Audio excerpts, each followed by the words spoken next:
ಮೋದಿಗೆ ಅಪ್ಪಟ ಕರುನಾಡಿನ ಊಟವನ್ನು ಸಿದ್ಧಪಡಿಸಲಾಗಿದೆ. ಗುಜರಾತಿ, ಉತ್ತರ ಭಾರತ ಖಾದ್ಯಗಳ ಜೊತೆಗೆ ರಾಗಿ ಮುದ್ದೆಯನ್ನು ಕೂಡ ರೆಡಿ ಮಾಡಲಾಗಿದೆ. ಜೋಳದ ರೊಟ್ಟಿ, ಎಣ್ಣೆ ಬದನೆಕಾಯಿ, ಬೆಳಗಾವಿಯ ಕುಂದಾವನ್ನು ಕೂಡ ತಯಾರಿಸಲಾಗಿದೆ. ದೆಹಲಿಯಿಂದ ಆಗಮಿಸಿದ್ದಾರೆ. ವಿಶೇಷ ಬಾಣಸಿಗರಿಂದ ಮೋದಿಯವರ ರಾತ್ರಿ ಊಟ ರೆಡಿ ಆಗಿರುವಂಥದ್ದು. ರಾತ್ರಿ ಊಟಕ್ಕೆ 30ಕ್ಕೂ ಹೆಚ್ಚು ಬಗೆಯ ಖಾದ್ಯವನ್ನು ಸಿದ್ಧಪಡಿಸಲಾಗಿದೆ. ಪ್ರಧಾನಿ ನರೇಂದ್ರ ಮೋದಿಯವರು ಈಗ ರಾಜ್ಯವನ್ನು ಪ್ರವೇಶ ಮಾಡಿದ್ದಾರೆ. 5 ಸಮಾವೇಶಗಳಲ್ಲಿ ಭಾಗಿಯಾಗ್ತಾರೆ. 2 ದಿನ ರಾಜ್ಯದಲ್ಲಿರ್ತಾರೆ. 14 ಕ್ಷೇತ್ರವನ್ನು ಟಾರ್ಗೆಟ್ ಮಾಡ್ತಾರೆ.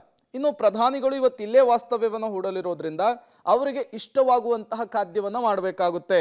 ಹಾಗಾಗಿಯೇ ದೆಹಲಿಯಿಂದ ವಿಶೇಷ ಬಾಣಸಿಗರನ್ನ ಕರೆಸಿರುವಂಥದ್ದು. ಅವರಿಗೆ ಊಟವನ್ನು ಪ್ರಿಪೇರ್ ಮಾಡಲಿಕ್ಕೆ ಇವತ್ತು ರಾತ್ರಿ ಊಟಕ್ಕೆ 30ಕ್ಕೂ ಹೆಚ್ಚು ಬಗೆಯ ಖಾದ್ಯವನ್ನು ತಯಾರು ಮಾಡಲಾಗಿದೆ. ಅದರಲ್ಲಿ ಜೋಳದ ರೊಟ್ಟಿ ಕೂಡ ಇರುವಂತಹದ್ದು, ರಾಗಿ ಮುದ್ದೆ ಕೂಡ ಇರುವಂತಹದ್ದು ವಿಶೇಷತೆ. ಮತ್ತಷ್ಟು ಡೀಟೇಲ್ಸ್ ಅನ್ನು ಕೊಡ್ತಾರೆ ನಮ್ಮ ಪ್ರತಿನಿಧಿ ಸುನಿಲ್. ನೇರ ಸಂಪರ್ಕದಲ್ಲಿ ಜಾಯಿನ್ ಆಗಿದ್ದಾರೆ. ಸುನಿಲ್, ಪ್ರಧಾನಿ ನರೇಂದ್ರ ಮೋದಿ ಅವರ ಆಗಮನವಾಗಿದೆ. ಇವತ್ತು ಕುಂದಾನಗರಿ ಬೆಳಗಾವಿಯಲ್ಲಿಯೇ ವಾಸ್ತವ್ಯವನ್ನು ಹೂಡ್ತಾ ಇದ್ದಾರೆ. ಪ್ರಧಾನಿ ನರೇಂದ್ರ ಮೋದಿ ಅವರಿಗೆ ಆತಿಥ್ಯ ಹೇಗಿದೆ? ಏನೆಲ್ಲ ಬೆಳವಣಿಗೆಗಳಾಗ್ತಾ ಇದೆ ಸುನಿಲ್ ಅಲ್ಲಿ? ಪ್ರೇಮ್, ನಿಜಕ್ಕೂ ಕೂಡ ಒಂದು ಅದ್ಭುತವಾದ ಆತಿಥ್ಯ ಬೆಳಗಾವಿಗೆ ದೊರೆತಿರುವಂಥದ್ದು ಮೋದಿ ಅವರಿಗೆ. ನಾನೀಗ ಮೋದಿಯವರೇ ವಾಸ ಮಾಡಿರುವಂತಹ, ಸದ್ಯ ಮೋದಿಯವರಿರುವಂತಹ ವೆಲ್ಕಮ್ ಹೋಟೆಲ್ ಮುಂಭಾಗದಲ್ಲಿ ಇರುವಂಥದ್ದು. ನೀವು ದೃಶ್ಯಾವಳಿಗಳಲ್ಲಿ ನೋಡ್ಬೋದು.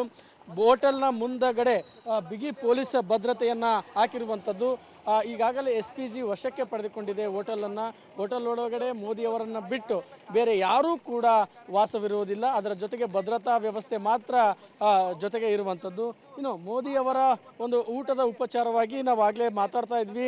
ಒಂದು 30 ಬಗೆಯ ವಿವಿಧ ರೀತಿಯ ಖಾದ್ಯಗಳನ್ನು ತಯಾರಿಸಲಾಗಿರುವಂಥದ್ದು. ವಿಶೇಷವಾಗಿ ಗುಜರಾತಿ ಮತ್ತು ಉತ್ತರ ಭಾರತ ಸಹಜವಾಗಿ ಮೋದಿಯವರ ಒಂದು ನೇಚರ್ಗೆ ತಕ್ಕಂತೆ ಫುಡ್ ತಯಾರು ಮಾಡಿರುವಂಥದ್ದು. ಇದರಲ್ಲಿ ವಿಶೇಷ ಅಂತಂದರೆ ಪ್ರೇಮ್, ನಮ್ಮ ಭಾಗದ, ಅದರಲ್ಲೂ ಕೂಡ ಉತ್ತರ ಕರ್ನಾಟಕ ಭಾಗದ ಜೋಳದ ರೊಟ್ಟಿ ಮತ್ತು ಎಣ್ಣೆ ಬದನೆಕಾಯಿಯನ್ನು ತಯಾರಿಸಿರುವಂಥದ್ದು. ಅದರ ಜೊತೆಗೆ ದಕ್ಷಿಣ ಭಾರತದ, ದಕ್ಷಿಣ ಒಂದು ಕರ್ನಾಟಕದ ಒಂದು ರೀತಿಯ ಒಂದು ರಾಗಿ ಮುದ್ದೆಯನ್ನು ಕೂಡ ತಯಾರು ಮಾಡಿರುವಂಥದ್ದು. ಇದರಲ್ಲಿ ಮೋದಿ ಯಾವುದನ್ನು ಇಷ್ಟಪಟ್ಟು ತಿಂತಾರೆ ಅನ್ನೋದು ಅವರ ಆಯ್ಕೆಗೆ ಬಿಟ್ಟಿರುವಂಥದ್ದು. ಇಲ್ಲಿ ಹೋಟೆಲ್ನಲ್ಲಿ ಸಕಲ ರೀತಿ ಸಿದ್ಧತೆ ಮಾಡಲಾಗಿದೆ. ಒಂದು ಪ್ರಧಾನಿಗಳ ವ್ಯವಸ್ಥೆಗೆ ಬೇಕಾಗಿರುವಂತಹ ಒಂದು ಭದ್ರತೆಗೆ ತಕ್ಕಂತೆ ರೂಮನ್ನು ರೆಡಿ ಮಾಡಿರುವಂಥದ್ದು. ಇಲ್ಲಿರುವಂಥ ರೂಮ್ಗಳಿಗೆ ವಿಶೇಷವಾಗಿ ದೆಹಲಿಯಿಂದಲೇ ಎಲ್ಲ ಒಂದು ಸಾಮಗ್ರಿಗಳನ್ನು ತರಿಸಿರುವಂಥದ್ದು. ಯಾಕಂದರೆ ಭದ್ರತಾ ದೃಷ್ಟಿಯಿಂದ ಆ ಪ್ರೋಟೋಕಾಲನ್ನು ಮೇಂಟೈನ್ ಮಾಡಬೇಕು. ಸೊ ಹೀಗಾಗಿ ಭದ್ರತೆಯ ಒಂದು ಮುನ್ನೆಚ್ಚರಿಕೆ ಕ್ರಮವಾಗಿ ಎಲ್ಲ ಸಾಮಗ್ರಿಗಳು, ಅದರಲ್ಲೂ ಪ್ರತಿಯೊಂದು ಕೂಡ ಭಾಳಷ್ಟು ಸೂಕ್ಷ್ಮತೆಯಿಂದ ಮೋದಿಯವರಿಗೆ ಒಂದು ಬಳಕೆಗೆ ಕೊಡಲಾಗ್ತಿರುವಂಥದ್ದು. ಯಾಕಂದರೆ ಸಾಕಷ್ಟು ಭದ್ರತೆ ಇರೋದ್ರಿಂದ ಈ ರೀತಿಯ ವ್ಯವಸ್ಥೆ ಮಾಡ್ತಾ ಇದ್ದಾರೆ. ನಾಳೆ ಬೆಳಗ್ಗೆ ಇಲ್ಲಿಂದ ಮಾಲಿನ್ಯ ಸಿಟಿಗೆ ಪ್ರಧಾನಿಯವರು ತೆರಳುತ್ತಿದ್ದಾರೆ. ಪ್ರೇಮ್.